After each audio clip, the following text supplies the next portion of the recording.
നേതൃത്വത്തിനെതിരെ ശശി തരൂർ എംപിയുടെ വെല്ലുവിളികൾ തുടരുന്നതിനിടെ കോൺഗ്രസ് നേതൃയോഗം ഇന്ന് ചേരും. രാത്രി 8-ന് ഓൺലൈനായാണ് യോഗം ചേരുന്നത്. തദ്ദേശ തെരഞ്ഞെടുപ്പ് ഒരുക്കങ്ങളാണ് പ്രധാന അജണ്ട. എങ്കിലും ശശി തരൂരിന്റെ വെല്ലുവിളികളും ചർച്ചയാകും.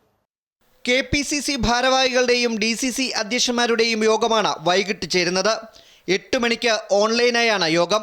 തദ്ദേശ സ്വയംഭരണ തെരഞ്ഞെടുപ്പിന്റെ ഒരുക്കങ്ങളാണ് പ്രധാന അജണ്ടയെങ്കിലും കോൺഗ്രസ് നേതൃത്വത്തിനെതിരെ ശശി തരൂർ MP തുടരുന്ന വെല്ലുവിളിയും ചർച്ചയായേക്കും. സംസ്ഥാനത്ത് നേതൃപദവി ആവശ്യപ്പെട്ട് ശശി തരൂർ MP തുടർച്ചയായി കോൺഗ്രസ് നേതൃത്വത്തിനെതിരെ ആക്ഷേപങ്ങൾ തുടരുകയാണെന്ന് നേതാക്കൾ പറയുന്നു. ഇക്കാര്യത്തിൽ KPCCയുടെ ഭാഗത്തു നിന്നും നടപടികൾ ഉണ്ടായേക്കില്ല. കേന്ദ്ര വർക്കിംഗ് കമ്മിറ്റി അംഗമായ ശശി തരൂർ ഉയർത്തുന്ന പ്രശ്നങ്ങൾ ഹൈക്കമാൻഡ് ഇടപെട്ട് പരിഹരിക്കണം എന്നാണ് സംസ്ഥാന നേതാക്കൾ ആവശ്യപ്പെടുന്നത്. രാഹുൽ ഗാന്ധിയുമായി നടത്തിയ കൂടിക്കാഴ്ചയ്ക്ക് ശേഷവും ശശി തരൂർ തുടരുന്ന ആക്ഷേപം സംസ്ഥാന നേതൃത്വം കേന്ദ്രത്തിന്റെ ശ്രദ്ധയിൽപ്പെടുത്തിയിട്ടുണ്ട്. ശശി തരൂരിന്റെ ആക്ഷേപങ്ങൾക്കെതിരെ KPCC പ്രസിഡന്റ് K സുധാകരനും AICC ജനറൽ സെക്രട്ടറി KC വേണുഗോപാലും പരോക്ഷമായി രംഗത്തെത്തിയിട്ടുണ്ട്. അമൃത ന്യൂസ്, തിരുവനന്തപുരം.